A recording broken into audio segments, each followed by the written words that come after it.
Hey, welcome back to the Majesty of Reason. I'm Joe Schmid, and today we're going to be focusing on divine foreknowledge and human freedom, and in particular, whether or not these are incompatible with one another. The central problem concerning divine foreknowledge and human freedom really can be summed up by means of a simple question, right? If God infallibly knows the future, well, then how on earth can we be free? At least free in a sort of robust libertarian sense, as in, we can do otherwise with our actions and our choices. And really, one thing that might motivate us in this regard is thinking that, well, sure, God knows not only every truth that is necessary, but also God knows every contingent truth, and in particular, contingent truths about the future. So we normally think that, different truths about the future, especially concerning human actions, are such that they are contingent. That is to say, they could be otherwise. So maybe tomorrow I'll eat a sandwich for lunch. That could be otherwise. I could instead eat, mac and cheese or something along those lines. And the trouble really arises, or the alleged or purported trouble really arises, when we consider that, well, man, God knows in advance that I'm going to be doing this, right? And, surely God can't be wrong, right? God has infallible knowledge of this. And so surely if I were to, actually refrain from eating a sandwich tomorrow, well, then I would make God wrong, but God can't be wrong, right? And so I can't refrain from eating a sandwich tomorrow. That's really the gist of the problem. And so whether or not it is a problem is really what's going to be the topic for this relatively short video.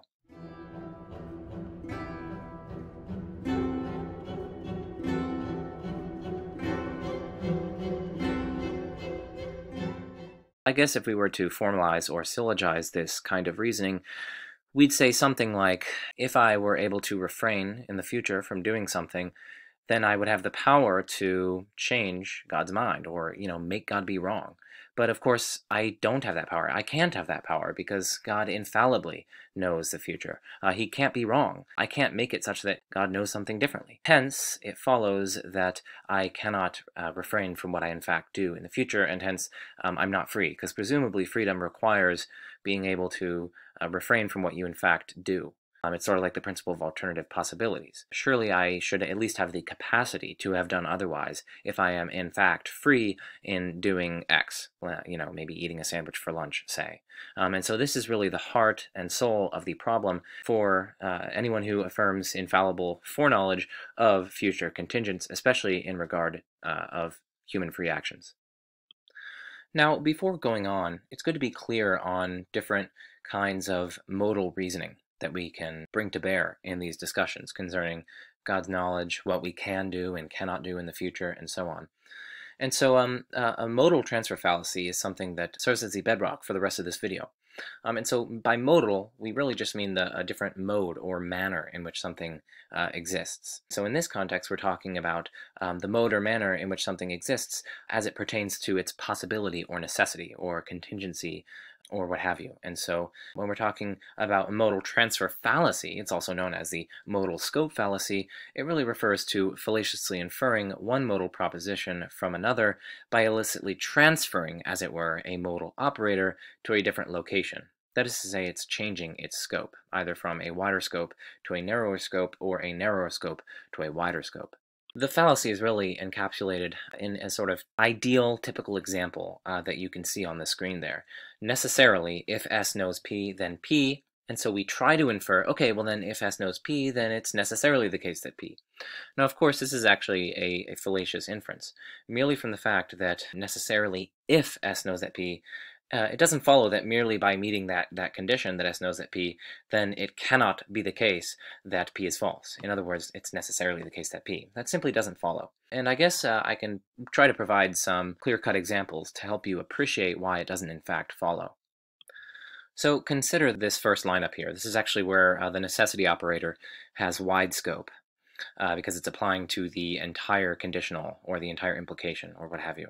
And so it's wider, as it were, than the more narrower scope necessity operator in the second sentence that you see there. But let's consider that first sentence and some purported examples that really help to illustrate why this is indeed a fallacy. The first one we actually know is true, right? It must be the case that if S knows P, right, then P is true. this just follows from an analysis of knowledge, right? Knowledge is something like justified true belief. Now, of course, we're not going to get into the Gettier cases, but suffice it to note that knowledge is something like justified true belief, or, believing something that's true because it's true. Whatever account we take on knowledge, knowledge is going to presuppose the truth of the thing known. In other words, you cannot know something that is false, right? Knowing something presupposes, as it were, that the thing is in fact true. So knowledge entails truth. We wouldn't take someone seriously if they said that they knew that 1 + 1 = 3. Well, why is that? Well, because, knowing is a factive verb. That is to say, it entails the truth of what it's about. If I were to tell you that Johnny learned that it's Saturday, right? Learned is a factive verb, right? It entails that it is in fact Saturday, right? I can't truthfully say to you that Johnny learned that today is Saturday if today is in fact Friday. That's just, we're just not using language properly. And the same thing holds true with knowledge. We all know and we all recognize that S is knowing that P strictly entails that P is true. And so when we get this sort of strict entailment relation, it follows that in any world in which S knows that P, in that world P is true. And so we can say that necessarily if that condition is met, right, if S knows that P, then P is true. It simply follows upon. It necessarily follows upon, as it were, S is knowing that P is true. And so we can infer that if S knows that P, then P, that thing is a necessary truth, right? It is a necessary truth that if S knows that P, then P, right? Because knowledge entails truth, and that's a sort of strict entailment. But this is actually subtly different from what the second sentence here is saying. The second sentence here is saying if S knows P, then it's necessarily the case that P. That is a massively different claim. I mean, just think about it. That's saying that if in any world in which there are subjects that know things, if S knows that P, then it is simply necessarily the case that P. It is metaphysically necessary that P is true. That is to say, in every single world, P is true, regardless of whether S knows P in that world. This is just saying that S is knowing P in some world. Well, I guess this is in the actual world, because we're saying that S does in fact know P. Then it is necessarily the case that P. So this is a strikingly different claim than the first one. And as I hope to illustrate with my next example, the second does not follow from the first. In fact, thinking that the second follows from the first is precisely fallaciously inferring the second modal proposition from another by transferring that modal operator from a wider scope to a narrower scope, and hence committing the modal transfer fallacy. So think about it like this. So necessarily, if I know that my brother is getting married tomorrow, then my brother is, in fact, getting married tomorrow. I can easily know that. It's true. I have justification, and I, in fact, believe it. And again, knowledge strictly entails truth, and hence it is, in fact, true. It simply follows upon my knowing that my brother is going to get married tomorrow, that he is, in fact, going to get married tomorrow. And so we can get to this first proposition by saying that necessarily, if I know that my brother is going to get married tomorrow, then my brother is going to get married tomorrow. But it is absurd to say that if I know that my brother is going to get married tomorrow, then it's necessarily the case that my brother is getting married tomorrow, right? That is what this second claim is actually saying, right? It's saying that if S knows that P, then it is necessarily the case that P. It cannot not be the case that P, right? And so what that would actually be saying is that if I happen to know that my brother is getting married tomorrow, then it's necessarily the case. In literally every possible world, my brother is in fact getting married tomorrow. And I mean, I hope you can just see that's just absurd. I mean, presumably, my brother and I wouldn't even, I mean, easily we could not have existed, right? We easily could have failed to exist if my parents, for instance, had never met. Or, if the accretion disk had been slightly different in the early stages of the formation of our solar system, such that Earth wouldn't even be habitable for life, or whatever. It's just absurd to say that if I know that my brother is getting married tomorrow, then it must be the case in every single possible world my brother's getting married tomorrow. And really, this does go down to the fact that I can know contingent things, right? Just because it's contingent, that doesn't debar me from knowing it. We know contingent things all the time. I know that I exist, and that's a contingent bit of knowledge. And so I know that my brother's getting married tomorrow, and that doesn't entail that it's necessarily the case my brother's getting married tomorrow. We can see that we have a counterexample to the alleged inference from the first one to the second one, right? We just found that the example of my knowledge of my brother's marriage tomorrow, by the way, he's not actually getting married tomorrow, I'm just using this as an example.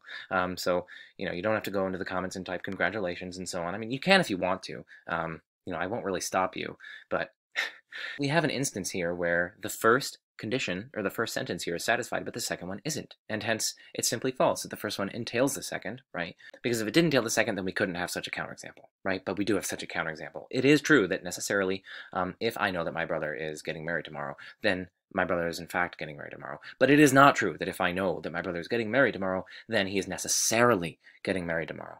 So I hope you can start to appreciate why this is a fallacy and come to recognize that it's called the modal transfer or modal scope fallacy. But from now on, I'm going to hopefully just stick to modal transfer.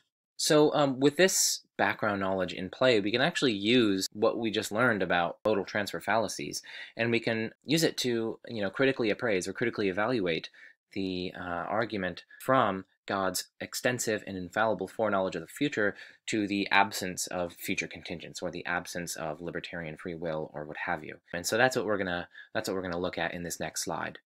So there are different ways of trying to formulate the argument. The way that I gave it at the beginning was actually quite intentionally sort of sloppy and a bit imprecise as to the what we were really getting at. Because in order to really try to hammer down this argument, if you want to give a good argument, you really have to rigorously and formally put it into these conditionals and the necessity operators, right? Because we're trying to say like, okay, well, it's not possibly the case that I refrain from doing X in the future, and you're going to have to try to derive that from it being necessarily the case that God has extensive foreknowledge of the future.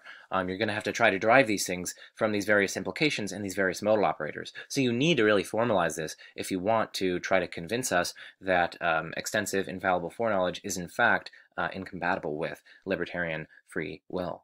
Let's just run through three different alleged versions of the argument. So this first one, all the way on the left, it says, for the first premise, I think I can use my mouse here. So necessarily, if God knows P, then P. I mean, this is quite clearly true, right? Knowledge just presupposes the truth of the thing in question, and hence it is necessarily the case that if the first condition is satisfied, right, then yeah, I mean, automatically we're going to get the second condition being satisfied. And so necessarily, if God knows P, then P. Right, and I mean this would also be true. Like if we're talking about me as well. Like necessarily, if I know P, then P is true. Again, we're not saying that P is necessarily true because the necessity operator is outside of the entire conditional. This is a rather innocuous premise. Yeah, I mean that's just obviously true. And then the second premise, well, God knows P, and then we try to infer so necessarily P. But that is the modal transfer fallacy. That does not follow. This conclusion does not follow from these premises. It does not follow merely from the fact that necessarily if God knows P, then P, God knows P, so necessarily P. All we can infer is P, right? Because this necessity operator, again, applies to the entire statement. It doesn't allow us to infer merely from the fact that this condition is satisfied, that this condition is necessarily satisfied. It only lets us infer that this condition is in fact satisfied. And so this necessity operator is just appearing in the conclusion where this is not valid. It's not allowed to appear in this conclusion. This is the modal transfer fallacy. Again, just think about it in terms of me, right? If I know that my brother's going to get married, then my brother's going to get married, and that's necessarily the case, the whole statement. I know that my brother's going to get married, so it's metaphysically necessary that my brother gets married. No. So that's a counterexample, and this is just not a valid argument, and so this can't be the alleged problem for libertarian free will from divine foreknowledge. Okay, so how might we patch this up? Well, that's what this second block is. This second block is trying to patch up this invalid argument on the left. So this second patch says necessarily if God knows P, then P, so it's the same first premise as this one. And then it says, okay, fine, necessarily God knows P. And so we can actually validly infer that it's necessarily the case that P. So this actually, I mean, this might be troubling, right? We have a valid argument from God's infallible foreknowledge and the fact that he knows our future actions that we think might be contingent to the conclusion that it's actually necessarily the case that they happen. So they can't be contingent. After all, we can't have libertarian free will. The problem, though, with this argument is that premise 2 is just flatly question begging. It's the very question at issue as to whether it's necessarily the case that God knows that that my brother will get married tomorrow, that I'll make a sandwich tomorrow and eat it for lunch. That's the very question at issue. The very question at issue is whether or not necessarily God knows that, right? Because if it is in fact a contingent fact that I will eat a sandwich for lunch tomorrow, or if it is in fact a contingent truth that my brother is getting married tomorrow, then it is not a necessary truth that God knows these things, right? It would only be contingently true that God knows these things. And so this is just begging the very question at issue. It's precisely the question at issue as to whether or not God necessarily knows these things. And we're well within our epistemic rights in thinking, precisely because these things are contingent, God only contingently knows them. Although it's valid, unlike this one, this second premise is just flatly question begging. Now you might think that, can't God not fail to know things? Surely God's knowledge is infallible, right? Like he's certain of these things. I'll get to that in the next, some of the next slides. That, yeah, the incorrectness or the lack of success of that response, you'll just have to, hold your horses until then. But suffice it to note for now that that only tells us that, granted that something is the case, well then, yeah, sure, God infallibly knows that that thing is the case. But, there's still that further question as to whether or not that thing is in fact the case, and that's going to be a contingent matter. And so, while it is the case that necessarily God's knowing that P is sufficient for P, there's still that question of whether or not God necessarily knows the first thing in question, whether or not that antecedent is satisfied necessarily. And there actually is here a sort of subtle ambiguity that arises really from our language. And this is yet another distinction that's really important and helpful to keep in mind. That distinction comes from, unfortunately, the same language that we use. So sometimes we'll say, if P, then necessarily Q. Okay? That is actually kind of ambiguous. We might be meaning, on the one hand, that if P, then it's guaranteed to follow upon P that Q. So if P, then it necessarily follows upon P's being the case that Q is the case. And so in this sense, this is actually, when you formalize this in propositional and or modal logic, right, that actually turns out to take this general form, right? Necessarily if P, then Q. Although our language might, make it sound like it's saying something different. But in that sense of if P then necessarily Q, we're only thinking that, okay, P is just sort of, it's sufficient for Q. It is sufficient to, I guess, guarantee, as it were, Q, but it doesn't necessarily entail that Q is metaphysically necessary. So that's the first sense. Like Q follows upon P. So it's necessarily the case that if you have P satisfied, then you have Q satisfied. And unfortunately we do use if P then necessarily Q sometimes to designate that sense in our language. But using that same language, sometimes we designate something that's very different, a very different claim. When we say if P then necessarily Q, well then we actually might be thinking that, okay, if P, then it is metaphysically necessarily the case that Q. So it's not just a sort of suppositional necessity from the fact that P, that's sort of guaranteeing the truth of Q. No, it's not just that sort of suppositional necessity. It is literally the case that if P is satisfied, whatever that be, then it is metaphysically necessarily the case that Q. This sort of sense might be something like, okay, well, if God exists, then it is necessarily the case that God exists, because God would be a necessary being. He would exist in every single possible world if he existed in any. And so that's a sort of second sense of that linguistic phrase, and it's unfortunate that we have these two senses, and I do suspect that this sort of ambiguity in the senses of this phrase plays a large role in some of the mistakes that crop up in this freedom and foreknowledge debate. But this is just a long-winded way of saying that this second argument does not work, because this is question begging. Really what I think they're getting at is I guess maybe the infallibility or certainty of God's knowing it. But again, I still think that ultimately they're going to be failing to disambiguate between these two different senses of that single linguistic item, if P then necessarily Q. And so that's a little bit unfortunate that that's an artifact of our language. Okay, and then the final version of the argument, because we found that these two fail, this one's invalid, this one's question begging. This one says, okay, fine, we won't have it be question begging. Let's just say if God knows P, then necessarily P. Okay, so we're just going to change this first premise. We're going to say if God knows P, then necessarily P, right? God is infallible, God can't be wrong, and so if God knows P, then necessarily P, but God does in fact know P, right, because God's omniscient, so if I am in fact going to refrain from eating a sandwich tomorrow, God knows that, and so necessarily P. This is actually just modus ponens, right? So this is valid, but the problem with this argument, which is distinct from these two, is just, this one's just false. I mean, this premise is just, or at least it's false if we think that there are contingent things, and that's sort of precisely what's at issue. Like, God's knowing that P does not make it necessarily the case that P, because it could easily be the case, right? It could easily be the case that P is contingent, and yet God knows P, such that had P not obtained, God would have known that, right? God would have known that P was false if P had not obtained. And so the necessity of P doesn't follow upon God's knowing that P. And again, that doesn't entail that God could be wrong. It doesn't entail that God could be mistaken, because if P had been not true, God would have known that P was not true, right? And so his knowledge is sort of sensitive in that manner. And so ultimately, I do suspect that the same sort of distinction in ordinary language that I was making a few minutes back is going to be applying to this first premise. In one sense, this first premise, if we're just thinking like linguistically, this first premise can be interpreted as the necessarily if God knows P, then P. But in another sense, that sort of second sense that I was talking about, we have to take this, I guess, literally.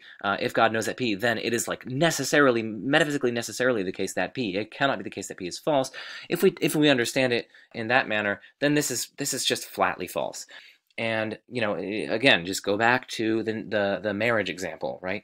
If I know that my brother is getting married tomorrow, then it's necessarily the case that he's getting married? No, that does not follow. This necessity operator, if we want this premise to be true, we have to bring it out to the front. We have to give it wide scope instead of narrow scope. And so this argument is, yet again, a failure. And so while it does get to necessarily P, and while it is valid, first premise is just false, or at least, you know, it subtly begs the question at issue, because it's precisely the question at issue as to whether or not the necessity of P follows upon God's knowing that P. No, because God could know contingent things, such that had those things been false, God would have known that they were false. And so ultimately, none of these versions of the argument work, and these seem really to be the only kind of plausible ways of shoring up this argument and, you know, giving it sort of rigorous logical structure. That's not to say that every single project, every single, you know, kind of inference from God's knowledge to the necessity of creation or different things, that's not to say that all of those must fail. It's just to say that this sort of simple foreknowledge argument that, okay, well, if God foreknows my future actions, then I can't do otherwise.